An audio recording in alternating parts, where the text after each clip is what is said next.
Hi Will, how you doing? Good, thanks, Rohit. Not too bad. How are you? Yeah, not too bad, thank you. As obviously this is live. Should we do some intros first, and then we can crack on with the title of the subject today? Yeah, absolutely. Well, thank you very much for having me. Pleased to be on the LinkedIn Live today with you guys, Ms. Paiger. For anybody who doesn't know me and Workwell Global, we are, to put it simply, an employer of record. And if you don't know what that means, really, we work with recruitment agencies primarily to help businesses to build and scale contract businesses outside of the UK, so internationally. So we operate in 154 different markets. But the market that we get asked the most about and have 25 years delivering solutions along with recruitment agencies is the US and North America. And so what we do is effectively help businesses to start and then scale a contract book of business in the US, or alternatively to hire their own staff out there in the States. So obviously there are 50 different states. There are effectively 50 different tax and legal systems you've got to navigate. All stuff that we'll talk through today, but we really partner with recruitment agencies and businesses to help them navigate that, and most importantly to seize the opportunity that is there for recruitment businesses specifically in the UK, and then help them really to maximize that and avoid some of those risks of getting things wrong as well too. So that's a little bit about us and what we do. So I am the head of business development at Workwell Global. I've been helping businesses to expand into the US for 4.5 years now. And so hopefully I've picked up some good tips along the way that we'll be able to share with you and the good folk listening today as well too. 100%, and I think we'll just be expanding a little bit more about what you said, just in layman terms, so I understand a little bit more. Hi guys, for anyone who doesn't know who I am, Rohit, co-founder of Paiger. We've been going for 8 years. Previously, my background is recruitment, and been selling recruitment tech for nearly 14 years now. Paiger helps recruitment businesses increase their new business platform, new business endeavors, sorry. So the ability to receive job alerts, but the ability to now take a candidate to market, and ultimately market candidates out to specific industries. And what we also do is underpin everything by the marketing side, so the ability to find and create content, and also use video within your ecosystem. And again, I can run through that with you guys later on. We help businesses, as I said, through those three functions, and that's ultimately what we do, Will. So, Will, I just want to pick your brains on a couple of things before we go into some of the slides, some of the things that you guys do. So in layman terms, if I was a recruitment agency and I had 5 people in the UK, and we've got a contract book, we've got a perm book as well, so we've got a split between the two. What's the best way to tackle the US market? If I one day woke up and went, right, I think we need to target the US market, would you say that the quickest wins would be to pick up some perm business and then do contract? What would you recommend someone that is in the UK and has a successful recruitment business but want to target America? What are the steps that you would give to an agency? That's a very good question. Baby steps. Yeah, and it's a good place to start as well too, because this is, I suppose, the advice that you can take to any market, but really when you look at the US, it's even more important. I think the first thing to do is, as a recruitment agency, is to sit back and look at what you do best and what you specialize in. And the reason that I say that that's so important in the US is because you're now going to a market not just with more people. So in the UK, we have roughly 60 to 70 million people. The US, you've got 300 to 350 million people as a population. So all Right. of a sudden, you've just got 6 times the amount of people to recruit for. So it's absolutely massive. But then also when you look at the size of the recruitment industry as well too, and this is quite a key one.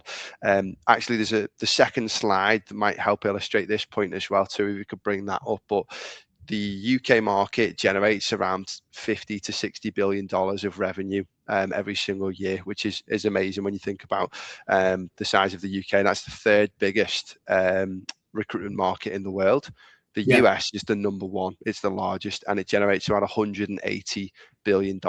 So really, you've got a market that's generating 3 times more revenue than the UK.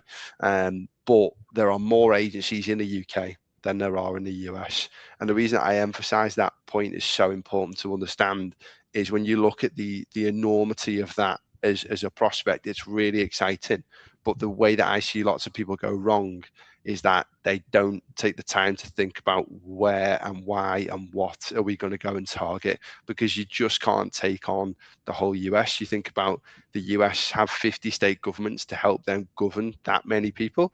There's no way that you'd be able to tackle that market from day one as you are the whole market. And so when I say think about what you do best, it's think about what markets are you experts in, because really that is the area that you really want to drill home.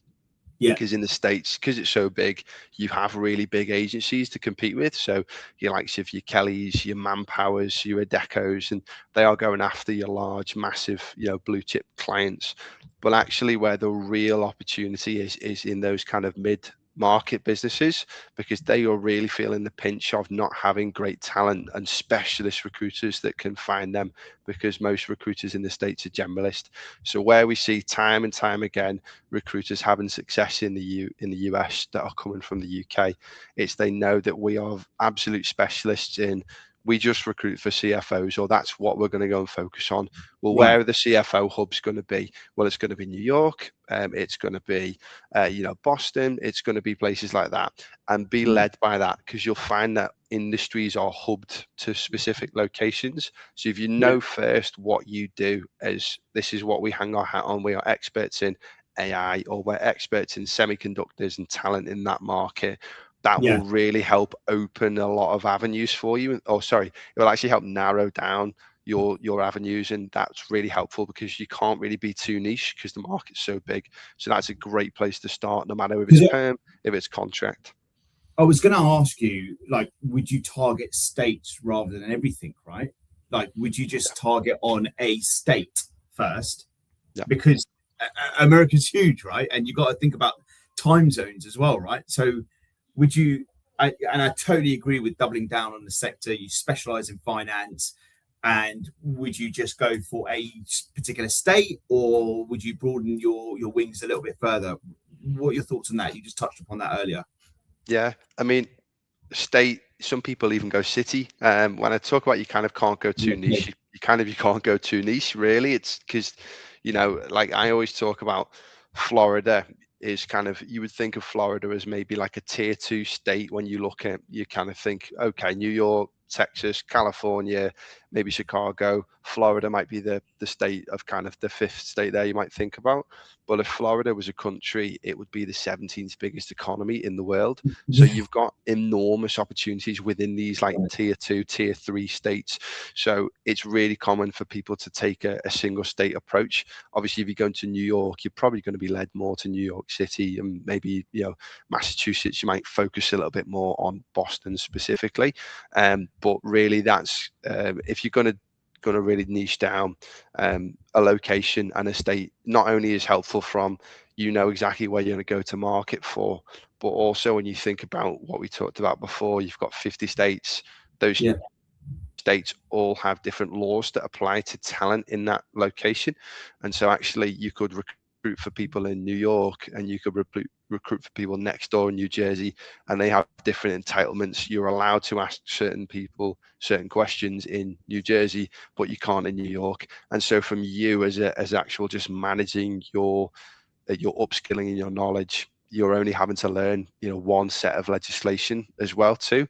Now that's not as big of a problem as you might think it is, but it is definitely something to think about. And also we talked about, casting too wide of a net. If you go over the whole East Coast, it's just really easy to feel like you're spinning your wheels and you're not getting any momentum, because you kind of can't really see, you're kind of planting a flag in any one location. And with your experience then, here's another question for you. Because obviously going into America would be some significant amount of investment. with the agencies that you've got on board, do you see value in boots on the ground in America, or do you think you don't really need that investment? What's your take on that? Do you really need someone boots on the ground in America, in that state, working around that radius? What's your thoughts on that? Is that something that you need to have, or do UK, or what's your take on that? I would say that it really is going to depend on the desire of the business, and there's no wrong way of doing it, but there's wrong ways of doing it depending on what your goal is, if that makes sense. So, if you are, I've seen people do it on both sides. So I see people that build really successful US businesses solely from the UK, and they have teams of 30 or 40 recruiters all billing just in the US, but all from a London office. Um, and that's, I would say that, that's amazing, because you can do it with your current cost base, and actually you're managing to test the market from afar. So we always talk about recruit from afar. So it's really easy to get started from a red tape perspective. One thing you definitely want to make sure you've got is proper US terms of business that have been drafted by a US attorney. So don't use your UK terms. But really, after that, you can recruit straight away. You don't need a license. You don't need an entity. You can do it with your UK staff in the UK via UK limited business. So I would say that that's really an important thing to know and to think about. And Employer that's the taxes place to per start. state. Shamir, as mentioned, employer taxes per state differs too. That's an Yeah. interesting one. So that's where if you think about hiring in the US, so you think about putting boots on the ground there, Yeah. that's definitely something you're going to have to consider, because obviously New York is amazing from an opportunities perspective. It's also one of the most expensive places to employ people, both from the higher cost of living, and so the salaries are going to be a lot higher. And also different states have more employer taxes, they have more employer entitlements, than other states as well too. So definitely, if you are weighing up the boots on the ground option, there's a combination of things. Now, if all your market is in New York, it might make sense for you to be in New York anyway, and actually the cost is outweighed by the opportunity. And then I've seen businesses where they just go, well, actually our main market is North Carolina. I don't really have any desire to live in North Carolina. I want to live in Miami and live on the beach and go, the party lifestyle. And they've got an office there and they're doing really well. And they just hop on a plane and go up to North Carolina to see their clients when they need to. So when I talk about it being right, it has to be right for different businesses, but also that changes along your journey. But when you're getting started, or if you are considering it, there's absolutely no reason that you have to put a huge investment in place to get people on the ground. I would say if you're looking to scale it long term, it's almost inevitable. You have to put people in the US, whether that's your own people that you're sending over on visas, or you are hiring US nationals. But you will find, actually, to really build a long-term sustainable business, that having people in the US immersed in the culture, and I know we'll talk about culture, is absolutely vital, and you'll see that kind of catapult relationships a lot further forwards as well. Well, look, we've gone on that basis. Do you want to share your slides and then just kind of run through a couple of things? I'm going to run through some of the algorithms of LinkedIn, but because we're talking about sort of Workwell, how people can obviously help agencies. If you could go through your slides, and then I'll go through my slides after. Will? Yeah, So take it away. absolutely. Yeah, perfect. Well, I mean, just quickly, just in case anyone was wondering, so Workwell Global, like we said, we're a global employer of record, but we've got a particular area of expertise within North America. So within the Workwell Global brand is a brand called PGC Group, which some people might be familiar with. PGC built a reputation really for supporting agencies with exactly what we're talking about today. So how do we get started in the US? How do we go to that market? How do we hire our own staff out there? How do we make contract placements in the US? So when I talk about kind of 25 years expertise of helping businesses to do that, this is how we've been doing it as well too, is really just helping businesses primarily in the UK to do that. So if you do have specific questions for your business, please let me know afterwards. I'll happily have a chat with anybody. On the next slide, we'll just kind of show you what we're talking about before. So this is why it's so important to have a niche in the States. And I won't labor the point because we've already talked about it a little bit, but Mhm. you can kind of see the numbers speaking for themselves. So I Yeah. suppose it's the worst kept secret in recruitment is the US market. You get big fees.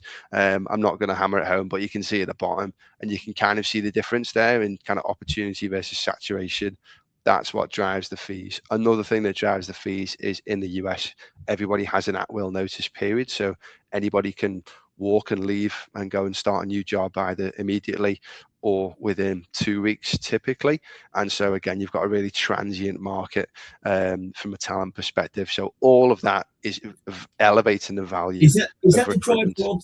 Is that? Do you feel like that's the driver of the high margins and on the agencies there on that side? Is that the main driver? Is that why the agency fees are so high there?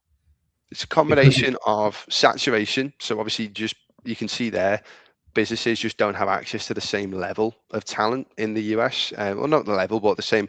I suppose there just isn't as many recruiters available within the US when you look at the market share versus the amount of agencies that are there, and that's a big one. And obviously that's increasing, but it's nowhere near the saturation levels that we have in the UK. yeah, And then the other one, like you said, is because a VP could walk into the CEO's office and say, I'm off, I've got a new job, I'll see you later. The first person they're going to call is their recruiter that they've got a relationship with because they need yes, that vacancy filling because they could walk straight away or they could walk, within 2 weeks typically is kind of a normal notice period. And so all of that again is like you don't have access to as many recruiters. Again, the recruiters that you have access to maybe aren't a specialist in specific niches. And so that's really again moving into the 30%. So I see probably a good starting point of an average margin is around 30%, especially for contract, which is obviously quite a contrast to what you see in the UK. So those are the main reasons that you see that being driven as well too. As well. And just on the next slide, it just kind of summarizes some of the key do's and don'ts. So we talked about the importance of not using the same strategy for all states. So every state is different. And the way that I always describe the US is one of the things that you can't really uh, overestimate is the amount of difference from a cultural perspective. So yes, every state has a tax difference. Every state has legal differences, but actually every state has cultural differences or specifically regional. And so you'll find that your message has to be tailored. And this is something that I know that you'll talk about as well too. To specific regions. So the way that they do mhm, business in New York is very different to how business is done in Texas and in Florida and in right, other regions of the US. And actually, not only are you having to adapt your UK style of doing business to the American way of doing business, you're then having to understand how Texans like to do business, which might be a little bit more relationship. They want to kind of get to know you, see the whites of your eyes, understand you're a trustworthy type of individual well, versus that's New why I York. asked about the boots on the ground, right? Because Yeah. that's the easiest way to get that relationship if you're targeting, example, the Texas region, right? Yeah, exactly. And so that's something that where we talk about, if you are based over there, you will see people are more willing to go for meetings than they are in the UK. Yeah, High ranking executives and because they see the value because of what we've just shared on the last slide. They see the value in what you provide to them. So it's much more of a relationship driven approach as well, rather than a bit of a necessary evil, I say, which I know mhm, that sometimes recruitment can be seen in the UK. And a lot of those points, not spreading yourself too thin, so not going, on over too many markets. I'm not going to do the East Coast. I'm not going to try yeah, and take on, too many states at once because of all those nuances as well. You see, from the last slide, don't take a UK pricing over to the US with you as well. You want to make sure you understand your worth in that market, and so understanding actually that that some people feel almost a bit cheeky sometimes, kind of saying those are our rates, but that's the going rate for your service over there. So understanding your value, but also understanding how to justify that, and actually understanding what is valuable to a US client because of what we've just said, because of how different the culture is. Your proposition has to be different. It's like country music. So country music really isn't that big anywhere except the US, but it's absolutely massive in America. And that's yeah, because it's written by Americans and it's written for Americans. And that's kind of what you need to think about from your brand, and you're taking your proposition to market as well too. So that's the big ones I would say is don't use UK contracts. Make sure you understand what your worth is, and make sure you've got a proposition that resonates with Americans. Danny's got a question, but I had a question as well. Sorry, Danny, we'll come on to that question in a moment and we'll answer it. This is a very sort of open question I've got. Do you see any sectors doing well than other sectors? I mean, I don't want to, it's your data, but is there any sectors you see doing well and some sectors not doing well? Could you talk about that? Yeah, definitely. I think after a tough couple of years, we've definitely seen the tech sector rebounding quite strongly. I think the growth in AI, obviously, it's pretty kind of self-explanatory, but it's massive. So anything attached to that, but not just like the actual technical side of AI, but also all of the infrastructure that underpins that. So a lot of people have moved from renewable energies to your big infrastructure projects being built, and that talent is just retrained and moved into building data centers, because actually you're used to building middle of nowhere. Well, great. Well, that's what a data center basically is, and all this demand is suddenly there for enormous data centers. So it's definitely anything to do with AI has had kind of a massive bump. Life sciences has been pretty kind of robust as well too, is what we've seen. But I would say if you're asking me for one where we've seen a huge rise for them, it has been the AI sector, definitely. Got it. Well, look, Denny's asked a question, and it's: do they have a usual 12-week refund period similar to the UK terms? So this is where you'll definitely want to speak to a US based or a US trained attorney or solicitor, Denny, and they'll be able to help you put your terms in place. And the reason I say that is, I would say that there's not really one particular thing that we see. It's quite over the map, and actually it's quite common for businesses to really want to work on your terms rather than you work on their terms, again, because if you think about the saturation, the lack of saturation, a lot of businesses don't necessarily have their own recruitment terms where they like to work with vendors, and so that's something that you can hopefully dictate to them. I have also seen it the flip side, where somebody's been on 180-day rebate periods and someone's given their notice in on the 179th day, and that is not a joke, and they've had to give the full feedback. So that was very painful. So if you can dictate anything like that, great. Another thing that's really helpful is that typically payment terms are better, because everybody is worried about getting sued in the US. If you've got terms that stand up in an American court, which is why you want to use US terms of business, then actually not only will your payment terms be shorter, you'll usually find that clients will pay you on a better basis, because they know that they're just going to get slapped with a lawsuit if they don't. Nice. That's good. Have you got another slide, or is it me next? No, over to yourself, really. Thought we'd set the table, kind of get everyone's appetite wet with why they want to go to the US and what's important, but then also then you can obviously run through why they or how to actually do it. Fine. Well, look, thank you very much, Will, for that. I mean, hopefully I've given you some questions there. And again, if anyone's got any questions in the comment section, please feel free to ask, and we'll answer those now or later on. I think, if, going on from what Will mentioned, if you do want to tackle the US market and you want to start to increase your online presence and actually look at, well, where do we need to start hitting from a LinkedIn perspective, I want to show you some of the things that creep up a lot when I talk about, especially last year when I did a lot of talks. So I talked about LinkedIn best practices, and I used to do that at the end of it. I used to give little nuggets, but that's where all my questions were, right? So people were like, well, hold on a second, what time, what shall I post, how many times? And all those little things I think will help recruiters, especially if they're going into that to a US market, and obviously go from there. So I want to talk about optimizing your LinkedIn profile. So some of the basic things from a profile is, when you're talking about headline and you want to be attracting clients or candidates, whatever your demographic sits, avoid just co-founder or a job title. Use co-founder at the company helping X, Y, and Z. Okay, so talk about what you're looking to achieve. So, and one of the biggest things as well, talking about optimizing your LinkedIn profile, is ensuring that.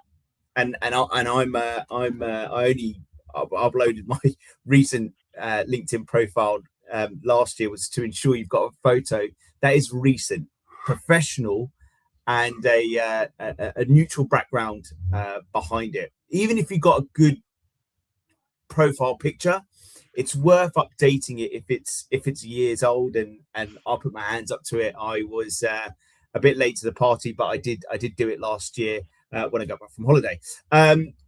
Because again, people want to recognize you if you are going to events or you're talking to people, because again, people buy off people, and more so than ever, people are going to buy off people that they trust. Also, on the about section on your profile, explain what you do and who you do it for. And I think one of the biggest things is, what problem are you solving? If you can write that down in terms of your niche, your sector that you're trying to target, then try and use that way as well.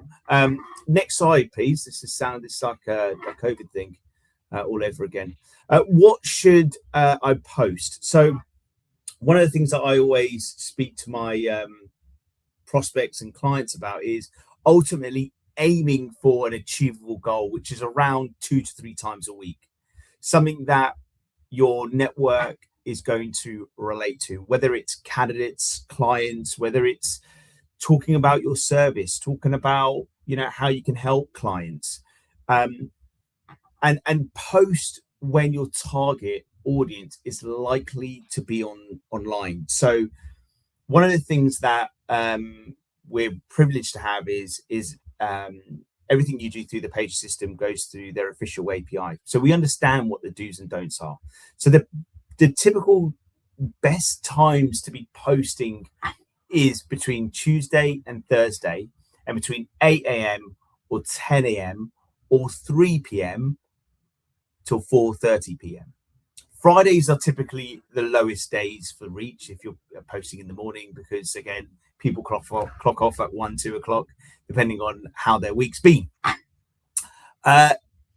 Next slide, please, because what I want to talk about next is not just what should I be posting about, when I should be posting about, but what I should be posting about. So first of all, images. When you're posting content, don't just be stuck on words and using ChatGPT. Think about images, because images typically get a consistent amount of engagement. But it depends on what the image is. You still need a caption to go with it. So think about an image to use. People are scrolling through their LinkedIn profile. Have something that's going to capture their attention. Articles and newsletters. So again, talking about services and what you can give for free. They're prime channel for durable thought leadership content, which again, LinkedIn to deem that as a good piece of content. One of the things that I learned recently is PDFs are valuable too, as again, LinkedIn deem that as a thought-provoking piece of content. And this will ultimately keep your network, your people that see your posts, longer on your post as well, if you've got PDFs. So use PDF carousels where you can. Now, this is a bit of a I hate using it or I love using it. You really just got to push yourself out to do it. But it's videos. Videos still deem it as a high content for LinkedIn, so they are deeming it still a priority. But when you are using video, and if you are going to use video, make sure you keep them under 60 seconds and use subtitles, because people generally watch videos silent, they're on their desks. So make sure you use subtitles, because I think the stats around 80% of LinkedIn users watch videos on mute, I believe it is. But again, the most important thing to talk about is what your content wants to see. So sometimes you might want to speak to your audience and talk to them about, and it could be your candidates and clients, talk to them about what they want to see, what do they want to hear from you. The other thing I wanted to say is that make sure that your network on LinkedIn is the right people, because when you do post content, it only goes out to 10% of your connections. So make sure that your network is the right type of demographics that you're going after. If it's someone that you've met down the pub, or they're an old school friend, that piece of content that you've worked on for a while may land on their feed and it won't be the right demographic. So save that for Facebook or Instagram, but make sure that your connections and your network is the right type of demographic. Just a question from my side on the video piece, because I think that's amazing. And actually, I think about now what you said. When I watch videos, I read the subtitles. I don't listen to them on audio. Obviously, if I'm just recording it on my phone, Rohit, what's the best way for me to get subtitles on that video? So you can use Paiger, but the other way is I would use things like Vimeo. I believe they have subtitling. There are a number of other video pieces of content and apps that you can use. I can share them with you afterwards. But yeah, I would certainly be using subtitles. But also, you want to make sure that you've got your branding out there as well. It's another way of putting your brand out there as well, not just subtitling, but it's another way of putting your logo potentially onto the video too. So make sure you overlay that too. Now, sorry, next slide, please. Which is, should I use hashtags? So a lot of people, and I still see this quite often, lots and lots of people use loads of many hashtags, but actually the focus should be between 3 and 5 hashtags. So when you are posting content, think about the hashtags that relate to that piece of content that you're posting out, whether it be an article, whether it be video, whether it be content that you're just writing. Think about the types of hashtags that you are using. If you are using more than 3 to 5 hashtags, LinkedIn may not know who to show your content to, so your reach will be slightly limited as well. Next slide, please. So how can I get more engagement? So again, this is, likes, impressions, post content that attracts comments, ensure the content interests, and ask questions in the caption. So when I post content, I talk about the body of the piece of content, but I always talk about and ask 4 questions. What are your thoughts around this subject? Or, you don't want people to just look at your content and that's it. You want people to engage with your content, like, comment. And that's what you want to do. You want, the whole point of this is to engage with your audience and your network. The more engaged, the more likely you're going to get engagement as well. I mean, I did a post. I mix my content up, about the services that we provide, but also content that's valuable. But also, I could put out a post. I took my boy to his first football game, and that got loads of comments, loads of attraction. But it's just maintaining the content as well, because I'm not just posting personal stuff. It's also content that's valuable to my audience as well. And that's all I've got. So yeah, anything else from anybody else? Rich media content can be up to 7 times more engaging compared to image and text image. Thank you, David. Anyone else got any questions? I think just from my side, do you see anything different in terms of the engagement or obviously timings? Don't know if that just applies for the same for UK-based agencies posting to the US. Should they be keeping that in mind with the time zone difference and things like that, Rohit?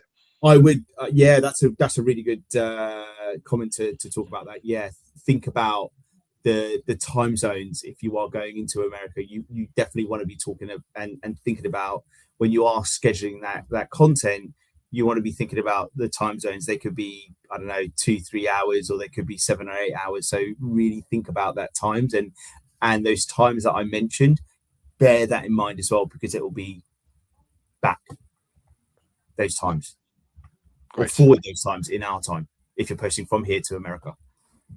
Yeah.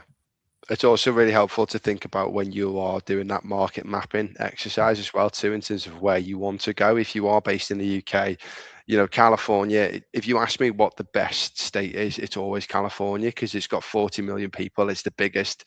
It's Yeah. got the most concentration of talent. It's number one in every category from a pure numbers perspective. But it's 8 hours behind the UK working day. So 5 Yeah. p.m. in the UK is 9 a.m. in California for the most of the year. So it's pretty prohibitive in terms of building a UK-based recruitment team who are going to focus on the California market. So although it might be on paper the biggest opportunity, it might not be the right opportunity. And so that's where, if you look at the East Coast or some of the central time zones, so, you know, Chicago and Texas, they are 5 to 6 hours behind the UK. Well, that's a lot more doable, because actually about 1 to 2 p.m. every single day, that's when your team members, when your clients and candidates are coming online. And also, like you said, you could use your morning to prep your post, schedule it to go out at 1 p.m. That goes live at 8 a.m. for your clients. Yeah. And, you know, you've already got a head start on the day there. Yeah. Perfect. Makes sense. Well, look, Will, thank you so much for your time today. I really appreciate it. If anyone's got any questions, please reach out to either Will or myself, and we'll be able to help you. Thank you. Fantastic. Thanks, Rohit. Thanks, everyone, for joining. Cheers, guys.